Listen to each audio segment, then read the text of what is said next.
So as promised, I'm gonna show you how to unlock the Engwe P275 Pro today. It's not an unlock, it's more of a physical adjustment. But I've seen this done on, but it's exactly the way I'd have done it anyway. It's what I had in my head, but I've seen recently other people have done it this way as well. But this is a little bit more eloquent than just tape, although tape's involved. So let's get on with it.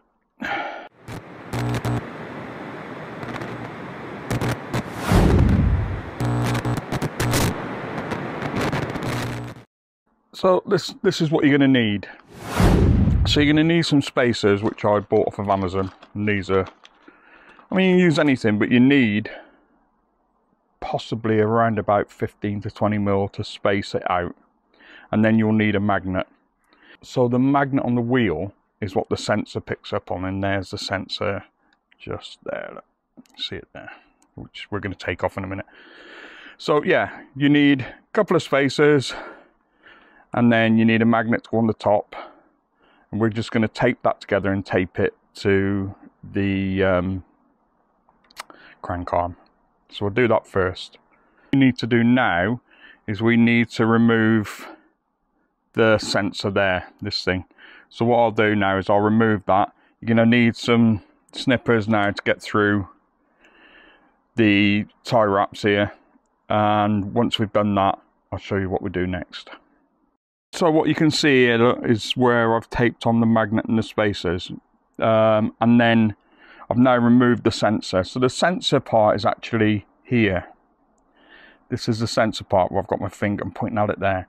So it needs to be somewhere in line there. So what I'm going to do is I'm going to zip tie this on rather than tape it on. And when I've done that, we'll come back to where we're at.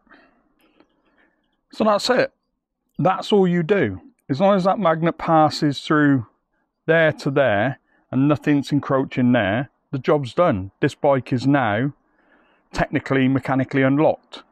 The screw you took out of here, don't lose that. For the obvious reasons, just in case you want to revert it back. I'll be reverting mine back later after I've done this, because to be honest, I don't really want mine unlocked. But yeah, that's it. Job done. So as you can probably see, I'm not actually doing more than 3.2 mile an hour at the moment, and this is because the readings are now reading off of the crank arm and not the actual rear wheel. So if you've watched my video on ghost pedaling, you'll understand that a little bit more, because the revolution rate has now changed. Well, I assure you, this thing is now a lot faster than it was before. The only problem is the gear ratio stays the same. So you're still stuck with that, but you should easily be able to get about 25, 28 mile an hour out of this on the flat now, which is ideally what you want if you're an heavier dude, or you want to get from A to B a bit quicker. But yeah, it's definitely a lot faster now. Let's have a look. You know, I'm doing probably at the moment about 22 mile an hour, and it's not massively a struggle. So yeah, it says I'm doing 5 mile an hour on the display.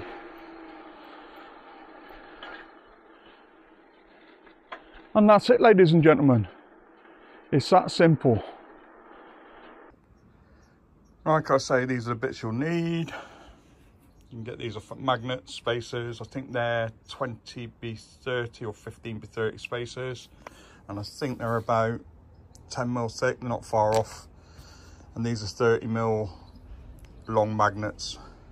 So, yeah, obviously you'll need your Allen keys and your snippers and some zip ties. So I'm going to leave my original review in here. You can get a discount on this bike if you want it. I think it's about 7%. It's a really good bike once you understand it. But it's understanding the fact that you're going to have to fit the bike and not the bike fit you. but I've done 50 odd miles on it and it's still showing 75% on the battery. So anyway, that's it for today. Have a good one.